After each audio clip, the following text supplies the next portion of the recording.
Hello, my name is Oscar Frias, and the dish that I chose to make today was caldo de res.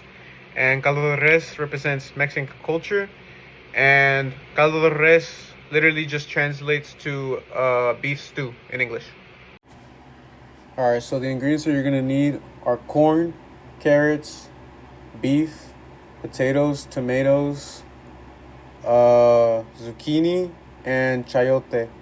The only one that you might not know here is a chayote, which is essentially just like a kind of like a more watery potato, and instead of just having normal skin, it has spikes on the skin, and you kind of have to shave that off before you put it in the caldo.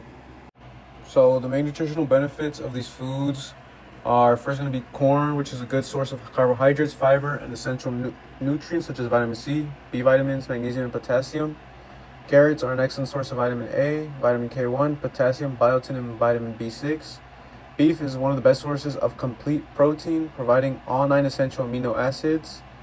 Tomatoes are excellent for a source of lycopene and a powerful antioxidant, lower risk for certain cancers, reduce heart disease, and protect against sun damage. Zucchinis are good for a good source of vitamins and minerals, especially vitamin C, A, B, and B6. Chayote are low in calories, rich in fiber, and low in antioxidants. Potatoes are vitamin C, vitamin B6, potassium, magnesium, iron, and fiber. So to begin, what you're going to want to do is fill a pot with water. Now in this pot, you're going to want to put the meat first, as it takes really long to cook, honestly.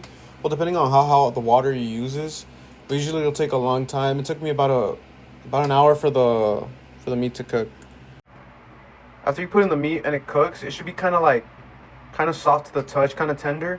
And after that, you know that you can put in your carrots and chayote, as they take the longest to cook.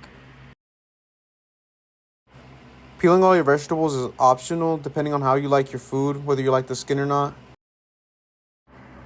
So now this is me putting in the carrots and the chayotes as they take the longest to cook. So I'll be putting them in first. After the chayotes and the carrots, you'll be putting in the potatoes about 5 or 10 minutes after you put in the chayotes and the carrots. Make sure that every time you put a new ingredient in, that the water hits the top of the ingredient and covers all the ingredients. Otherwise, it'll cook unevenly. Next, what you want to do is put in the corn, as they also take a pretty long time to cook. And you will again put the corn about 5 or 10 minutes after you put in the potatoes.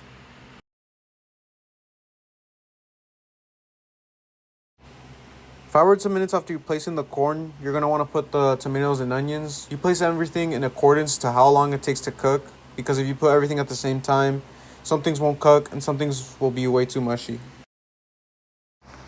Finally, you're going to want to put in the zucchini, as it takes the least time to cook, and it cooks almost really quickly. Cooks in about 5 minutes. So after you put this in, you're going to want to turn off the stew about 5 or 10 minutes after you put the zucchinis in.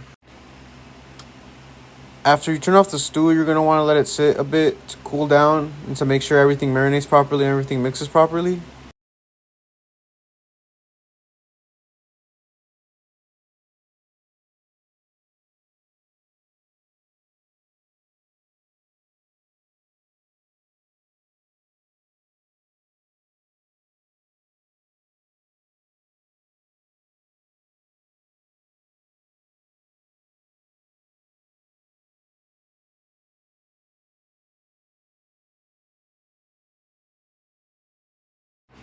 So this is the final product of the stew. It's usually eaten alongside with tortillas de maíz for added flavor.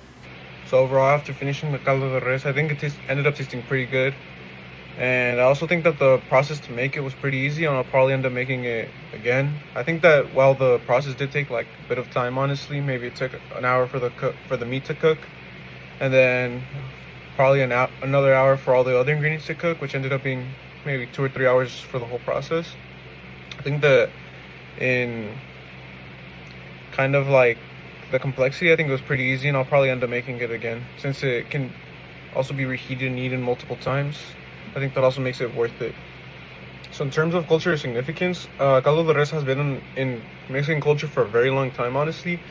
and has come to have very many different variations of caldo de res, like caldo de pollo, caldo de nopales, basically caldo de anything, which just translates to really broth or stew of really anything. But in my personal experience, I always like caldo de res more, so hence why I make caldo de res.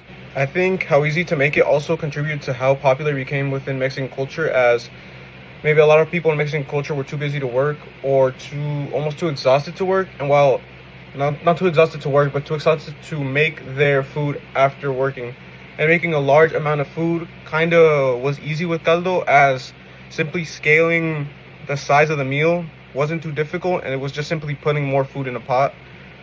And also that the food isn't very complicated or very time consuming. Well, it's time consuming, but not in like the terms of being really strenuous to make, as simply you just have to wait. So after a long day of work, it's pretty easy to make and can feed a lot of people.